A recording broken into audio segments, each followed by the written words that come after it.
John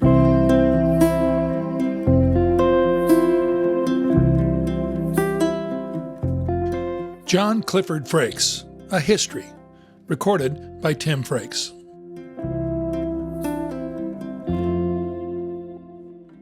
I never met my paternal grandfather, John Clifford Frakes, June 2, 1890 to April 25, 1945.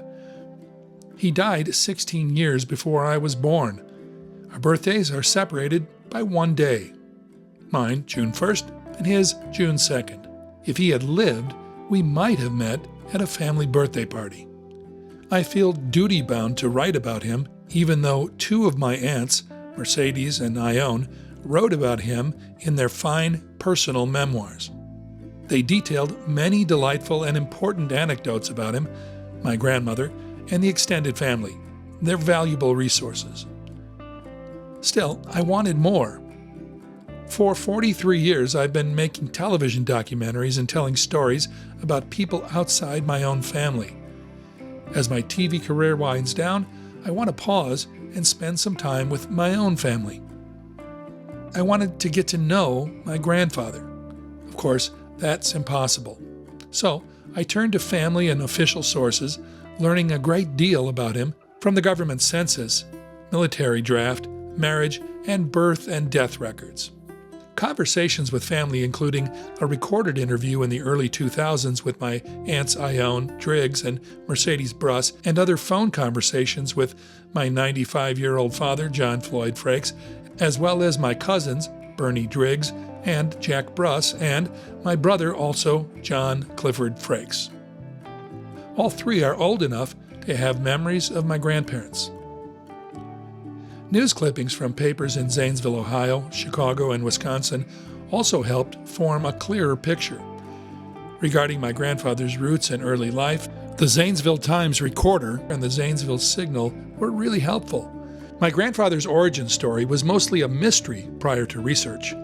Small-town newspapers in the late 19th and early 20th century reported national, state, and local news, but also served in the same way that social media does today, publishing trivial stories submitted by readers about family dinner parties and personal trips to visit relatives.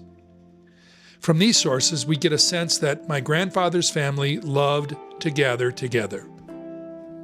Here are two examples. The March 18, 1913 Zanesville Times Recorder noted, Mr. and Mrs. Walter Frakes of Caldwell Street charmingly entertained at dinner for Mr. and Mrs. Clarence Frakes. A very pretty color scheme of pink and white was carried cut with seasonable flowers. Covers were laid for Mrs. Ella Frakes and children, Harley, Bradford, Harold, and Bessie, Mr. and Mrs. John Frakes, and the Mrs. Carsonetta, Evelyn, and Hazel Frakes, Mr. and Mrs. Clarence Frakes, and Mr. and Mrs. Walter Frakes. The November 11, 1919 Zanesville Times Recorder also noted, Frakes at home. A surprise party was given by quite a number of boys and girls Thursday evening for Bradford Frakes to celebrate his 14th birthday. The evening was spent in games and a delightful luncheon was served. John Clifford Frakes' story isn't marked by notable achievements. There's no documentation of elected positions, athletic trophies, or acts of heroism. I possess no samples of his handwriting, nor indeed of the things he wrote about, which begs the question, is it okay to write a biography about an ordinary person? What makes a person's life noteworthy? My grandfather did survive in a world filled with dramatic social and economic upheaval and had a life that, by all accounts, was well lived. He had brown eyes and brown hair with a medium build. He was a jack of all trades with an 8th grade education, farmer, industrial worker, carpenter, auto mechanic, plumber, landscaper, etc. He chewed tobacco and had a brass spittoon. He drank dime beer in local taverns, but apparently not to excess. He was also creative in finding ways to survive and provide for his family despite disability. His children, grandchildren, and great-grandchildren are abundant. Some of them could be described as ordinary, others are or were extraordinary. When the United States began registering American men for the World War I draft, John was already a widower with 3 children. So unlike 2 of his brothers, he never served in the military. John Clifford Frakes suffered unimaginable loss in the premature death of his first wife, an infant son, and a teenage daughter. He made mistakes and did his best to correct them. He never gave up and worked hard for his family right up until the end. He loved others and was, in return, loved by them. And so, I write.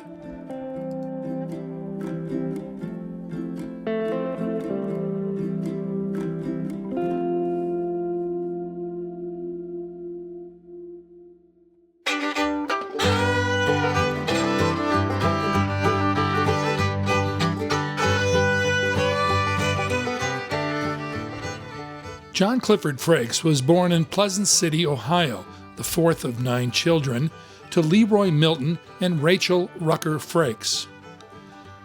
The birth certificate form is filled out with an early typewriter, giving it a modern appearance. The family was living in Guernsey County and then Caldwell, Noble County, Ohio. Leroy Milton Frakes, 1860 to 1912, was listed on his birth certificate as a contractor. A decade earlier, according to the 1880 U.S. Census, they were farm laborers in Noble County, Ohio. Our family has deep roots going back to colonial America, Canada, and Europe. Family legend claimed that the Frakes family was Shanty Irish from County Cork, Ireland. The implication being that they were poor because their ancestors were poor. Indeed, research shows family legend is wrong. We descend from minor nobility. There is a Castle Frake in Cork that my family visited in 2016. We even climbed around its ruins. There was a branch of that clan who got land and title in Cork, but those are our cousins.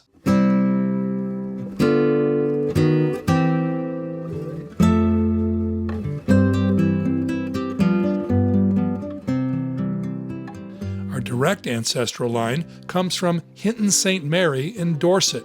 It's a tiny village situated in the Blackmore Vale, a picturesque wide valley known for lush farmlands, historic villages, and literary connections, especially Thomas Hardy. It's 36 miles southwest of Stonehenge. John Clifford Frakes' ancestors, John Freak, 1631 to 1675, arrived in Boston prior to the American Revolution from Hinton St. Mary, where he married Elizabeth Clark in 1661. From Boston, their descendants moved to western Pennsylvania, where they homesteaded until their descendants made their way to southwest Ohio.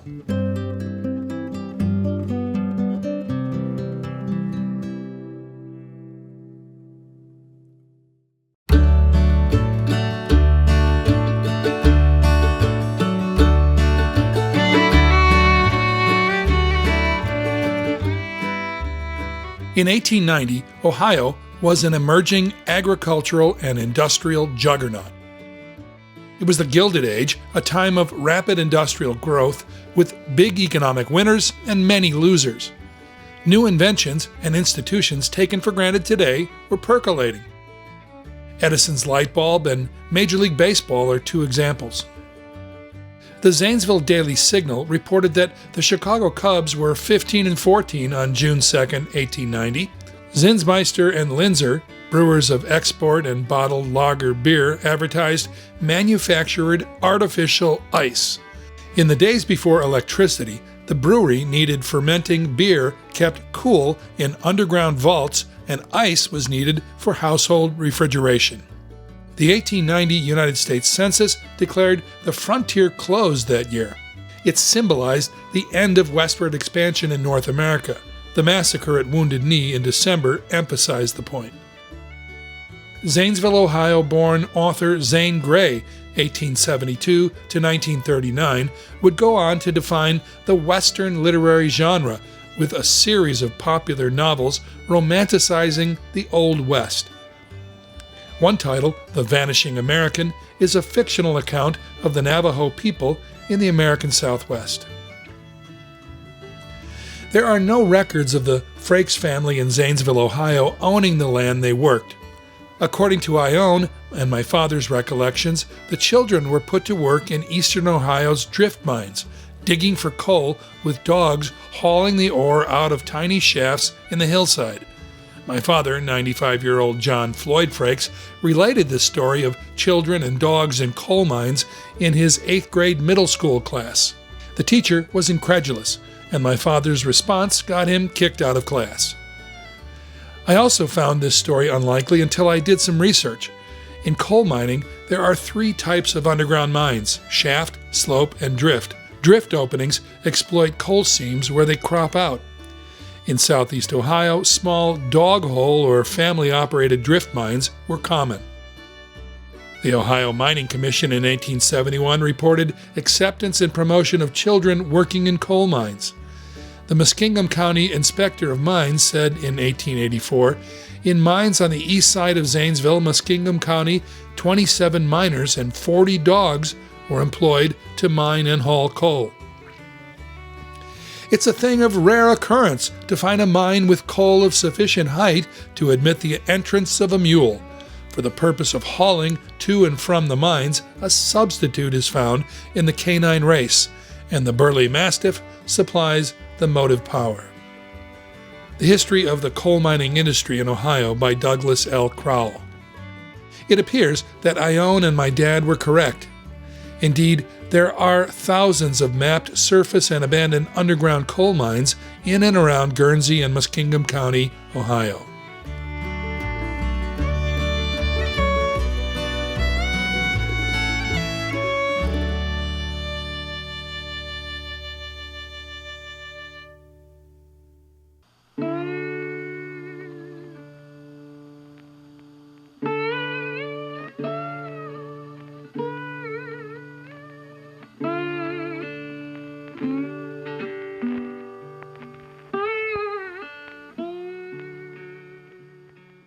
What was reported for the record is a different matter. The 1890 census describes them as farm laborers. If the children were employed in wildcat coal mining, it is unlikely that their father, Leroy, would have mentioned it in any official record. An undated family photo shows brothers Tom, Clarence, and Walter with a hand scythe and hoe. Their slouch hats, kerchiefs, baggy shirts, and trousers are remarkably similar to clothing worn by migrant laborers I've recorded over the years in places like Florida and Texas. Farm labor by hand was on the way out in 1890. Technological advances, such as Cyrus McCormick's Reaper, expanded crop yields on the one hand and reduced the need for farm labor on the other. More food for the world, less work, pay, and opportunity for American farm laborers. My grandfather, his parents, and siblings must have found life challenging.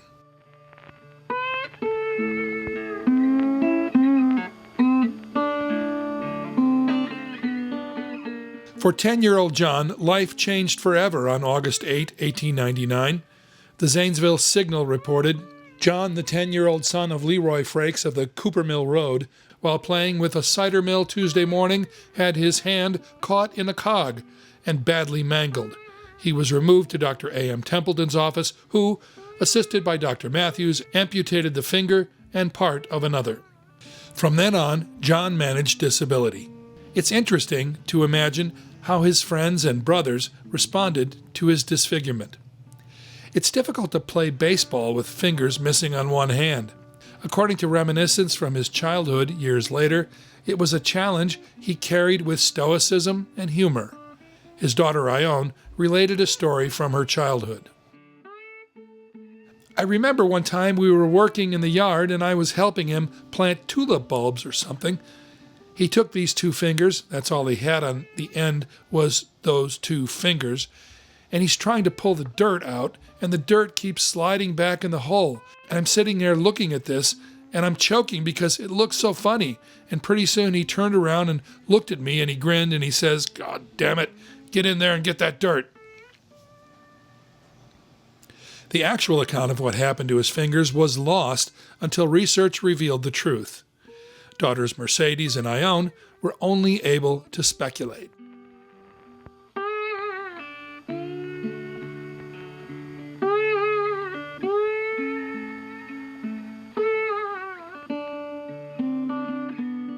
They called Daddy Nubs because his finger was missing, and on the thumb it was kind of a little nub, so they called him Nubs.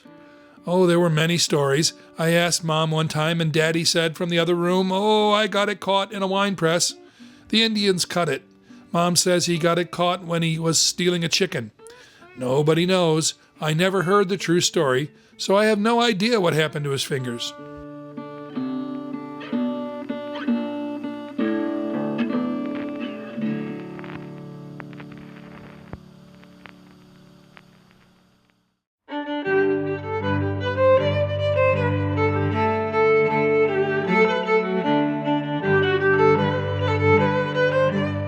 By 1910, 20-year-old John joined older brothers Walter and Harley in Zanesville, Ohio's steel industry. Younger brother Brad joined later. Zanesville was named after Ebenezer Zane, 1747 to 1811, who blazed Zane's Trail, a pioneer trail from Wheeling, West Virginia, through present-day Ohio. Zanesville at the turn of the 20th century had a population of 23,583 and was known for pottery and textile manufacturing.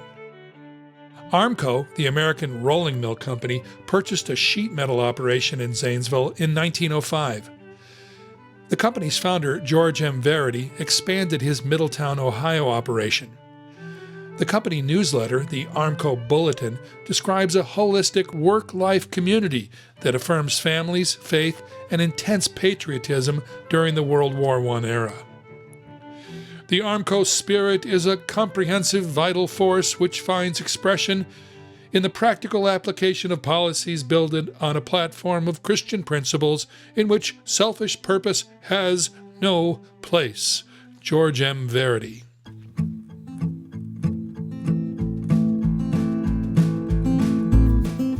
Armco Park provided a swimming pool and picnic grounds for employees, and there were company Christmas parties, a company band, and an Armco club that had club rooms for employees.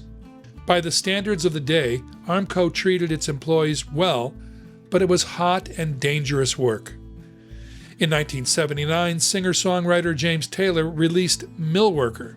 Taylor later collaborated with Chicago author Studs Terkel on a Broadway musical on Terkel's 1972 book Working, which included an interview with an Armco employee in Chicago. The lyrics, "Mill work ain't easy, mill work ain't hard, mill work, it ain't nothing but an awful boring job." Not only could it be monotonous, it could also be brutal. Steelworkers in the early 20th century regularly worked 12-hour shifts 6 or 7 days a week, with little regulatory oversight before the 1930s. Plants ran long shifts to maximize output. Much of the steel industry, including firms like Armco, did not adopt an 8-hour workday until around 1920, after World War I.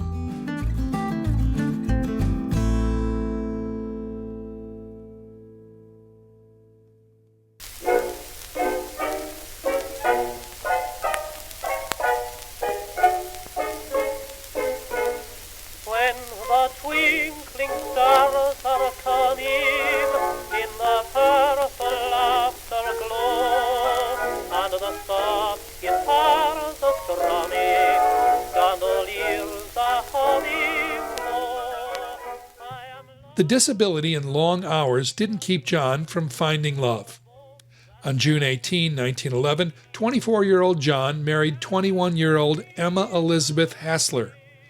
6 months after their wedding, John and Elizabeth had their first child, Carsonetta Ruth, 1911 to 1981, followed by Russell, 1914 to 1994, and Mary, 1916 to 1935. Emma was a Zanesville girl, the second of 4 children. Her parents were immigrants from Baden-Württemberg, Germany.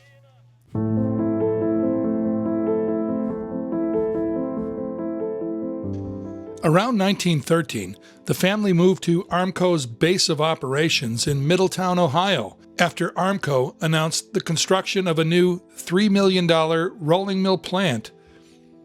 In the early 20th century, industrial workers were subject to layoffs due to mechanical failures, holidays, or drops in production demand. Layoffs meant no pay. There are numerous reports of the Zanesville plant laying off workers only to reopen a short time later. It's likely that John Frakes recognized an opportunity for his growing family in Middletown and took it.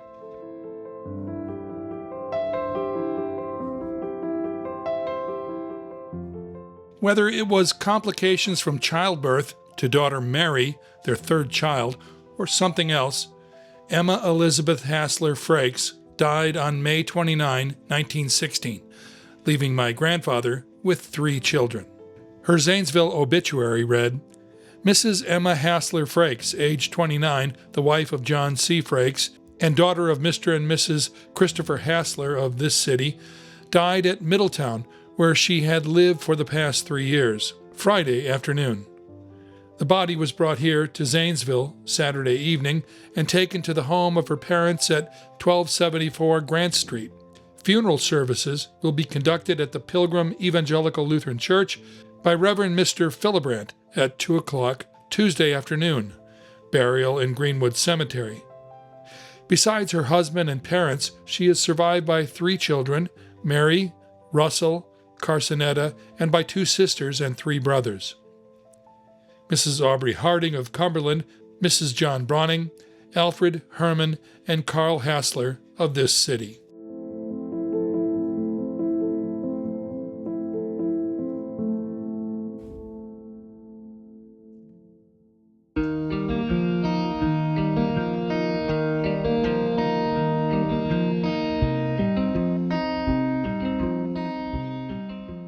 With his hands full and undoubtedly grieving, John went back to family in Zanesville and rejoined the Armco plant on the assembly line as a shearman. Emma's parents in Zanesville helped out with the children while he worked.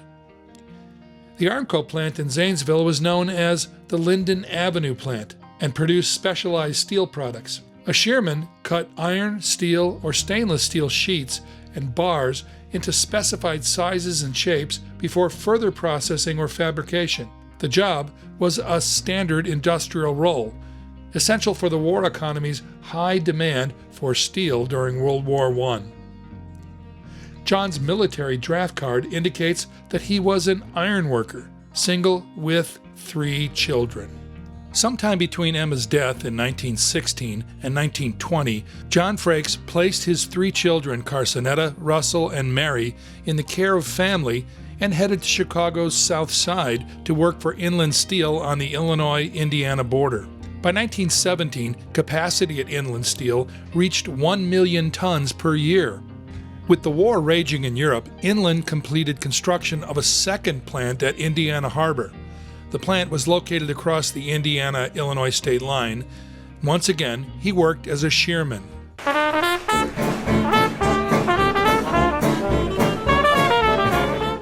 Chicago, in the Prohibition-era Roaring Twenties, was the epicenter of what became known as the American Century.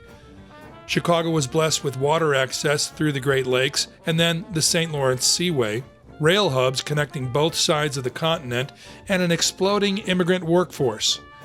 On top of that, the 1920s saw the early days of the Great Migration, as African Americans fled the Jim Crow South and flocked to cities like Chicago, looking for and competing with others for work. Carl Sandburg's 1914 poem, Chicago, described the city this way: stormy, husky, brawling, city of the big shoulders. They tell me you are wicked, and I believe them, for I have seen your painted women under the gas lamps luring the farm boys. With alarming regularity, the Chicago Board of Trade in the 1920s created and then destroyed commodity trading millionaires in its new skyscraper at the corner of LaSalle and Jackson Streets. The city also battled demons in the form of organized crime, bootlegging, poverty, industrial abuse, and racial tensions.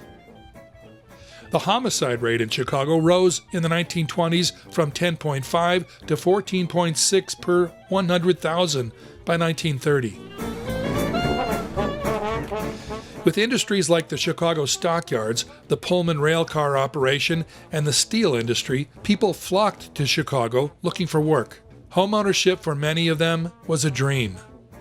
Boarding houses were common. Chicago's south side wraps eastward along Lake Michigan until it hits the Indiana state line. There, an expansive industrial region, including Indiana Harbor, Gary, and other cities, offered jobs in the steel industry. As a shearman with experience at Armco, John Frakes was a prime candidate for employment. At the time, a young woman named Rose was helping out her two aunts in their boarding house business on Chicago's south side. Ione wrote, "They lived in a very large boarding house. They were poor, but the ladies knew how to cook and keep their house. Their rooms were filled with boarders, mostly men, that had to live away from home. One of these men was my dad, John Frakes, a shearman at the Inland Steel Company."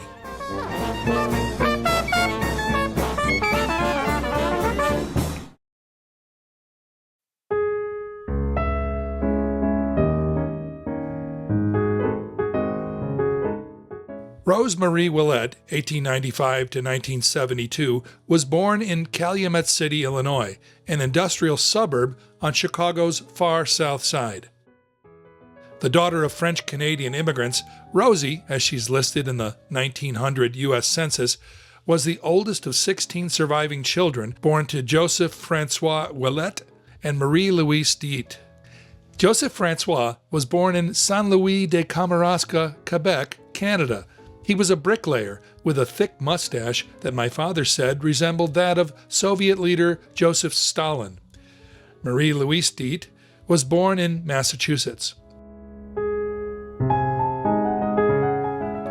My Aunt Mercedes described her mother Rose this way. She had a good face, busty as all get out, like Dolly Parton. No waist, no hips, and all on top. Cute and smart. Rose moved out of her parents' house at the age of 18 when she married a man by the name of Frank Russell from Harvey, Illinois, a nearby suburb. Little is known about Russell beyond the fact that she married Rose. Either he died or they were divorced by 1919 when John and Rose met at the Chicago boarding house. Sparks must have struck. On June 6, 1920, John Clifford Frakes and Rose Mary Russell gave birth to a daughter, Ione Marguerite Frakes. The 1930 census records that Ione was born in Canada. They may have gone to Canada for work, but they may also have gone there to deliver their child. Here we can only speculate, but a previously married Roman Catholic marrying a non-Catholic, Rose would have found it difficult to deliver a child out of wedlock on the heavily Catholic south side of Chicago.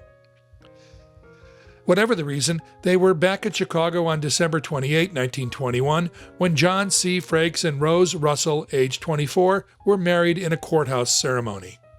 By February 21st, John and Rose were stable enough to reunite the family. According to Ione, John asked Rose, "Do you want to raise my kids? Otherwise, I'll leave them with the grandparents in Ohio." He gave her that choice, and she said, "I'll take your kids. You can't leave them behind." So she did. The grandparents, John's in-laws, didn't like it, but they were his, and so that's what they did. According to one family story, John's in-laws, Emma Hassler's parents, didn't approve of Rose. Possible explanations include her being a Roman Catholic, divorced, or even the reality that they would lose their grandchildren, something every grandparent can relate to. In February 1921, the growing family moved to the Blue Mound Heights neighborhood in Milwaukee, Wisconsin. John's brothers, Harold, Harley, Clarence, and Walter, also moved there. The largest employer in the area was tractor manufacturer Alice Chalmers. There's no record of John Frakes ever working at Alice Chalmers, and my father also has no memory of him ever working there. Given his resume with Armco, it seems likely that he found work in a related operation. The 1930 census lists him as a shearman in the steel industry. My cousin Bernie Driggs recalls stories of him having an automobile repair business. Rose, of course, was home raising a house full of children.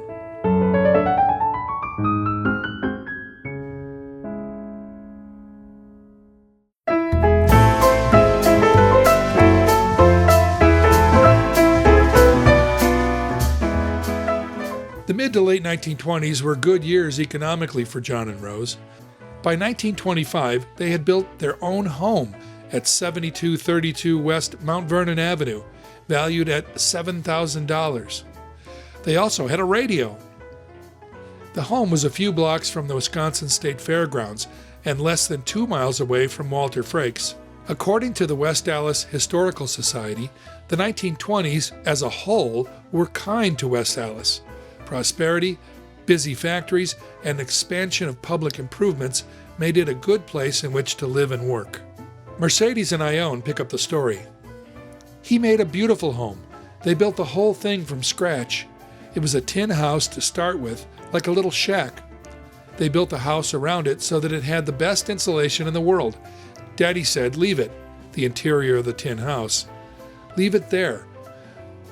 They partitioned it off. The house is still there. It looks today exactly like it did back then. It was really Mom's. Between 1920 and 1930, Rose gave John 5 more children: Ione, Mercedes, twins Lloyd and Floyd. Floyd died in infancy. And in October 1930, my father, John Floyd Frakes. Carsonetta, Mary, and Russell, or Bus, also joined from Ohio. Mercedes and Ione continue. He was working and we had plenty of money. We were doing great. According to most standards, we were kind of rich. Because when they finally got this house all together, I know Mom ordered Austrian shades and we had beautiful chandeliers. But that's because Daddy was working. He must have been making pretty good money. But then we went from that to nothing.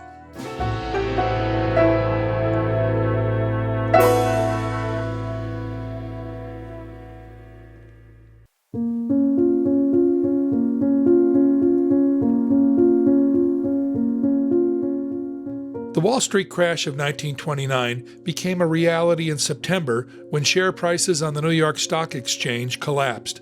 Thousands of individual investors were wiped out. Banks failed. Businesses closed. And the economic fallout eventually triggered a worldwide Great Depression.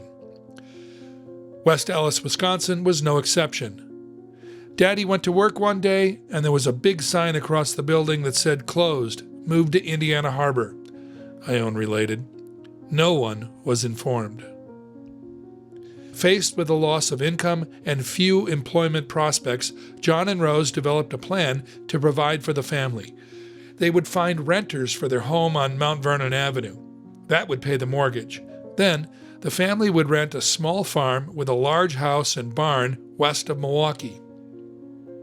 Given his early experience in a farming family and the help of his oldest son, 16-year-old Russell, or Bus, John reasoned that they could grow their own food and at least not starve. The plan soon fell apart.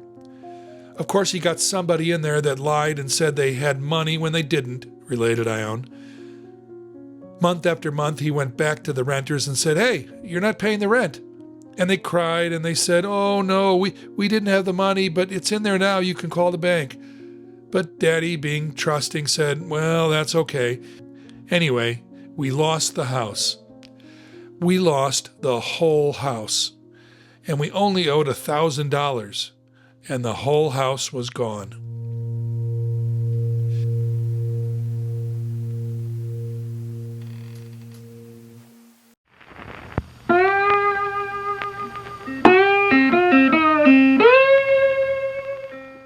By this time, John's oldest son, Russell, was known to the family as Bus. The nickname stuck after Rose gave him a fashionable Buster Brown haircut. Apparently, the move to the farm was too much for Bus. The 16-year-old had already faced adversity in his young life: the loss of his mother, Emma Elizabeth Hassler, at the age of 2, living with his German-speaking grandparents after his father left town in search of work, a new mother, and a new life in faraway Wisconsin. During the Great Depression, many young people left home seeking jobs, adventure, and a better life. Riding the rails offered youth like Bus a way to escape dire situations. So one day, Bus was gone, riding the rails out to Colorado, where he lived and worked in various mining communities like Leadville, Cripple Creek, and Salida. Many years later, Bus came to visit our family when we lived in Lakewood, Colorado. I must have been 10 or 11 years old at the time. My mother and I drove him up to the mountains to revisit one of the mining towns where he lived and worked, possibly Cripple Creek. More than a trip down memory lane, Bus wanted to repay a debt. Literally. I remember walking into a bar and an elderly gentleman rising to his feet and shouting, "Red!" Bus also went by the nickname Red. The two warmly embraced and began a long conversation. Apparently Bus skipped town and failed to pay the rent. He now returned, decades later, to make good. All was right with the world.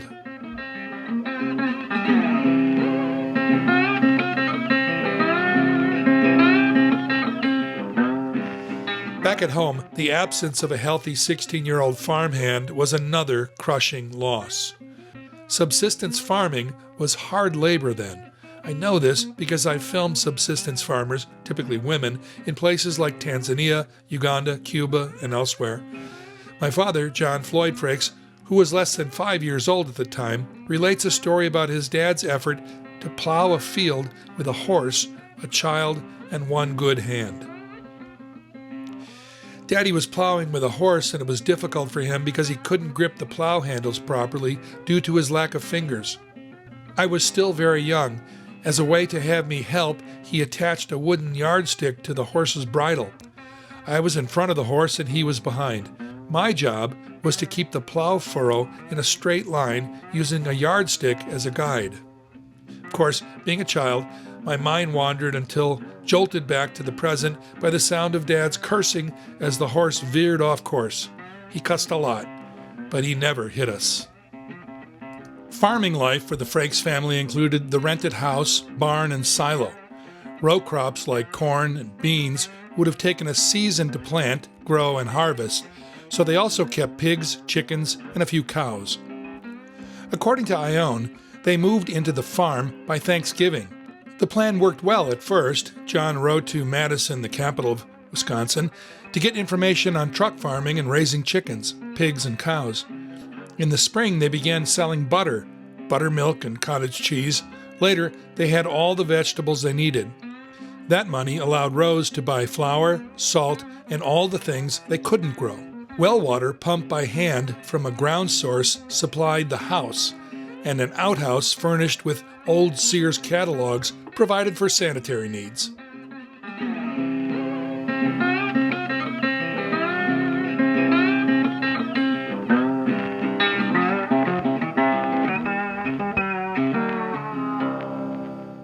I hold a personal memory from the 1960s of an ancient wash tub and hand crank wringer used to squeeze excess water out of fabrics. The wash tub sat in the backyard of Rose's two-flat apartment years after John had passed away.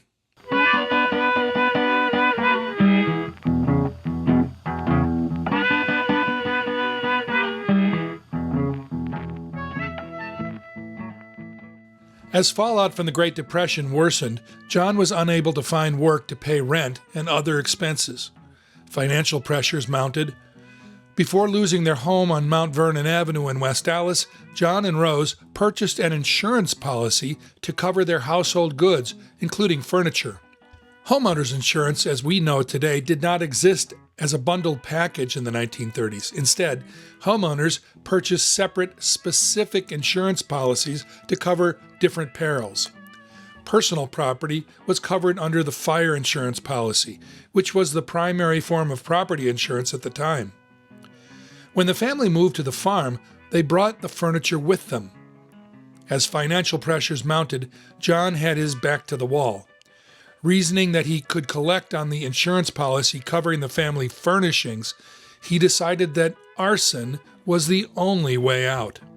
Without consulting Rose, he waited until the kids were off to school and Rose was out running errands, and then burned the house to the ground. Unbeknownst to John, Rose, who was in charge of family finances, had stopped making premium payments on the policy in an effort to save money. The fire quickly consumed the entire farmhouse, leaving the family no place to live and no insurance money to collect. The total loss of the house meant separating the family once again.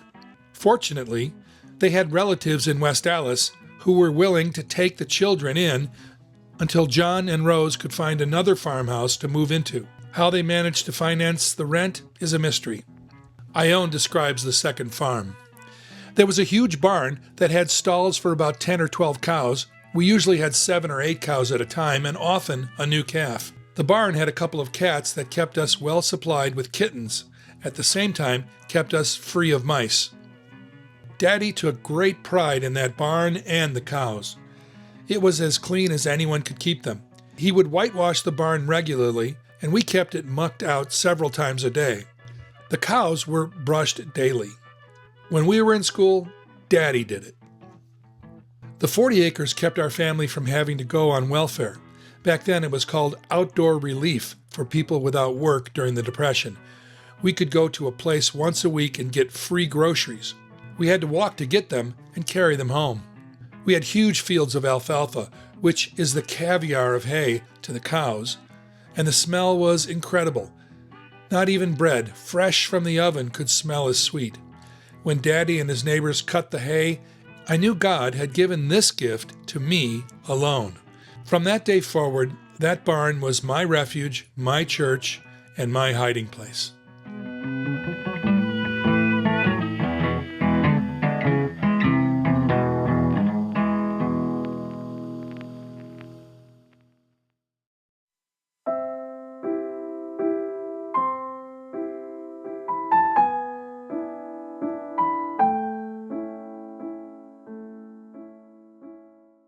Life on the farm only lasted a few years. According to Mercedes, in 1933, as Ione was about to enter high school, Mom and Dad decided to move into town where there were better schools. Things were a little better, and Daddy had gotten a job with the PWA, Public Works Administration. We rented a duplex in West Dallas at 1409 South 59th Street. That was a real culture shock to 3-year-old little Johnny. He went around telling everyone about the wonderful house we lived in, where you just pushed a button and a light went on, turned a faucet and water came out, even one for hot water, and an inside bathroom with a big white bathtub. The rent was $30 a month. Then tragedy struck again. 19-year-old Mary was hospitalized with an initial diagnosis of an appendicitis. Soon, the diagnosis changed to cancer. Within weeks, Mary was gone. Ione and Mary were close, and her loss must have been devastating. In her memoir, she recounts Mary's passing. Mary had been in the hospital several weeks, and the doctors didn't know what it was, as the surgery showed that the appendix was fine. Daddy and I were sitting in the living room one day when we heard a loud knock on the door. I looked to Daddy for instructions, and he said, "Answer the door." I jumped up and opened the door. No one was there. Just then, our downstairs neighbor called up to us and told us the hospital called and Mary had taken a turn for the worse. Mom and Daddy left for the hospital and came home later with the news that Mary was gone. It was Ione's belief that Mary had knocked on the door just before the neighbor called. I'm sure to say goodbye. Mary and Ione were close. As the older sister, Mary taught Ione how to dance in the kitchen on the second farm.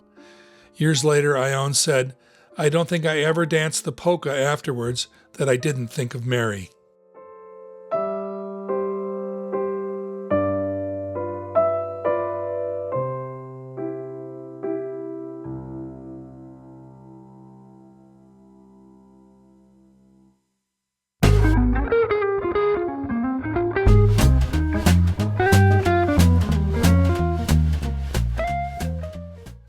By 1940, Russell, or Bus, was back home from Colorado.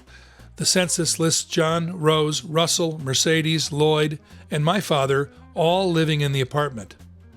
Ione was married in 1939 at the age of 19 to 36-year-old Bernard Driggs, a machinist from West Dallas. They set up their home across town and soon had a son, Bernie, my cousin. John's oldest daughter, Carsonetta, was also married with her own children and living back in Zanesville running a cafe with her husband. John Clifford Frakes was 51 years old when the United States entered World War II. Too old to enlist, especially with his amputated fingers. John continued to employ his jack-of-all-trades talents and eventually got a job with a small factory working as an oiler performing maintenance on machines. He also kept up side hustles. My father recalls accompanying him on various odd jobs in their ancient Model T Ford truck. If he went somewhere, I went with him. I remember tagging along to and from various landscaping jobs. On the way home, he would say, "I'm going to stop and get a beer." I would wait for him in the cab of the truck outside. That's where I learned about patience. John and Rose's daughter, Mercedes, who would eventually go on to become a successful artist, also tagged along and helped John generate income in the landscaping business. I was able to help Daddy with his money-making schemes.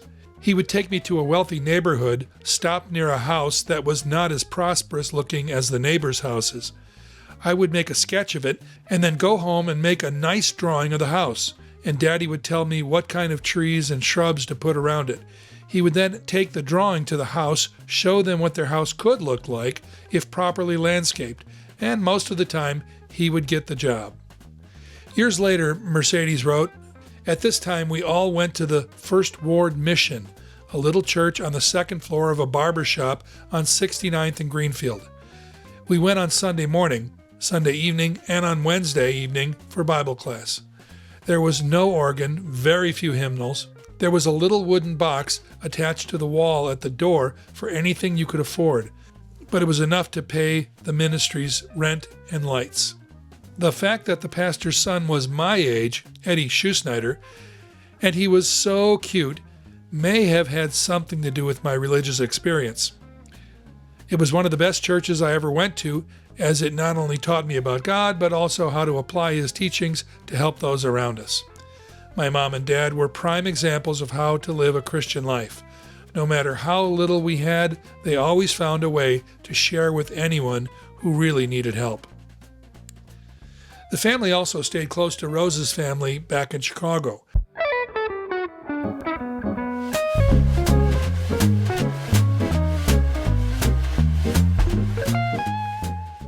According to my dad, several of the Willettes had worked during the Depression and likely helped John and Rose out financially.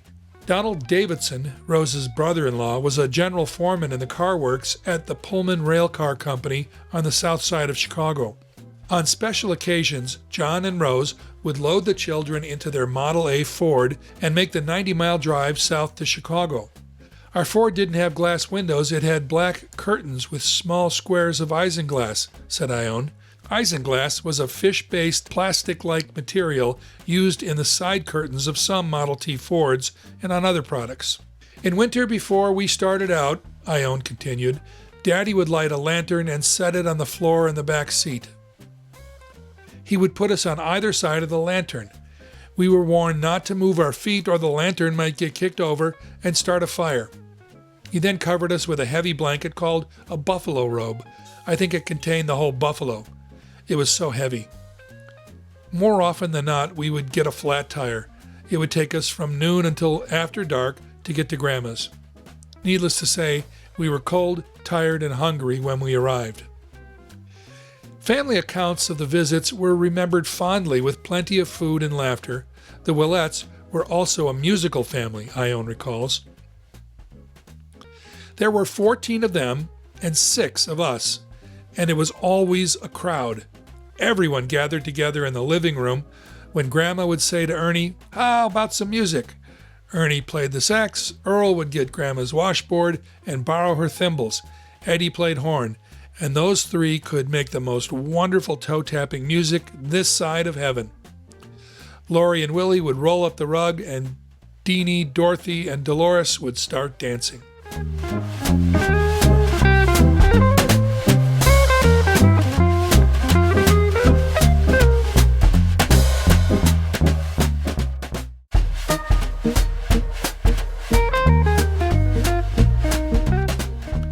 Sometime after May of 1942, John and Rose and the family were living in a rented home at 24th and Wisconsin Avenue in Milwaukee behind the famous Eagles Club.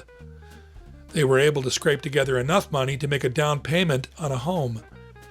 St. Paul Lutheran Church, located at 2812 West Wisconsin Avenue, Milwaukee, decided to sell their parsonage adjacent to the church building. According to the congregation's history, after the resignation of Pastor Carl A. Hossel, the parsonage located at 722 North 28th Street was vacant. At a congregational meeting on September 15, 1942, it was voted to dispose of this property, and the church council was authorized to carry out the sale of the same. John and Rose purchased the property for $6,200 on a land contract. A land contract offered buyers a way to purchase homes by paying the seller directly. This often exploitive practice allowed the seller to hold possession of the deed until final payment. If the buyer paid off the loan early, they had to pay a penalty. The family lived in part of the old parsonage and then rented out extra rooms to meet the exploding demand for housing in the closing days of World War II. The home became a focal point for family gatherings such as meals and card games. It had a large parlor, kitchen, and numerous upstairs bedrooms. An important feature was a radio that John picked up in trade and restored to working condition. In addition to local stations, the radio was capable of pulling down shortwave transmissions from European stations, a feature of great interest during the war. On the back of the wooden console was a port labeled TV. Early radio manufacturers like Philips and RCA anticipated the advent of television and predicted that consumers would purchase a television tube for the visual portion and use the existing radio for the sound. Things didn't work out that way. A favorite Sunday afternoon pastime was listening to the Chicago Cubs radio broadcasts featuring legendary announcers like Jack Brickhouse and Bert Wilson on WGN. My dad tells a story of the family sitting on the sofa listening to the game. At some point, Rose fell asleep and Daddy went and dug up some bright red nail polish and painted her nails red, just for laughs. My cousin Bernie remembers him listening to marching music on the old set and delighting as his young grandson paraded around the parlor.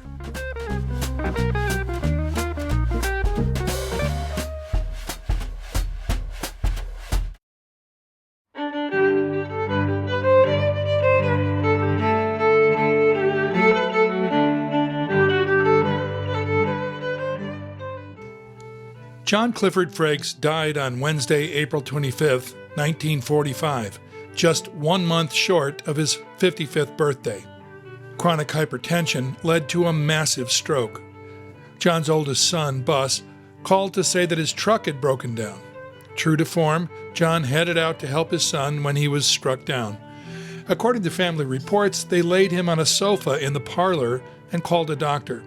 The doctor arrived and gave the family the news that nothing was to be done. No hospital, no ambulance, just a long wait until the end. Rose laid him out on the dining room table while family gathered to pay respects. He left behind my grandmother Rose, 5 children, and many grandchildren.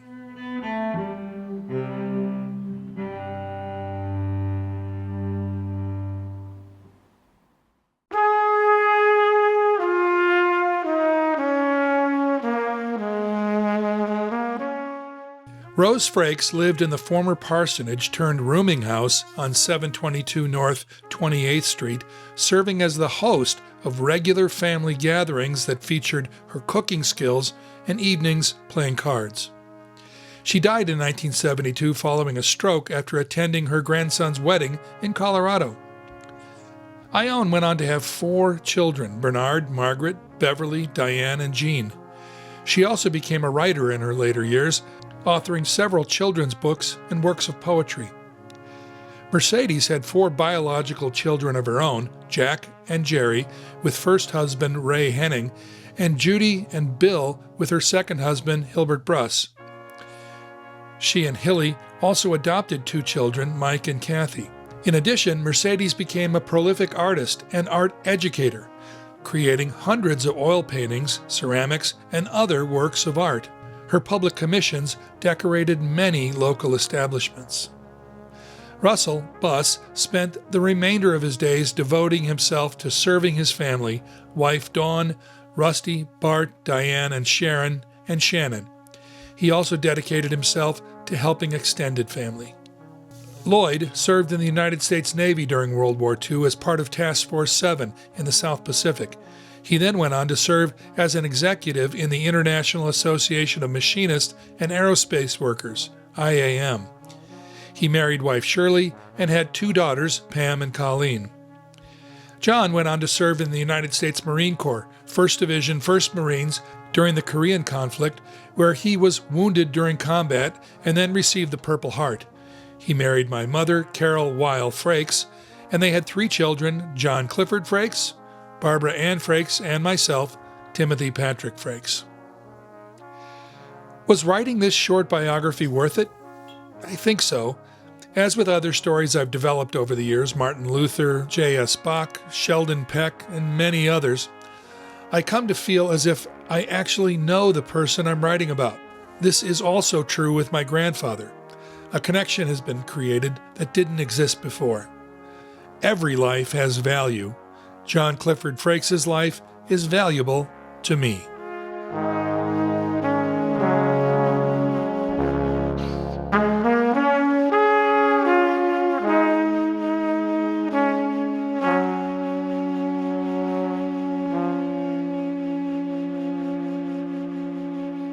Recorded by Tim Frakes, January 2026, Lombard, Illinois.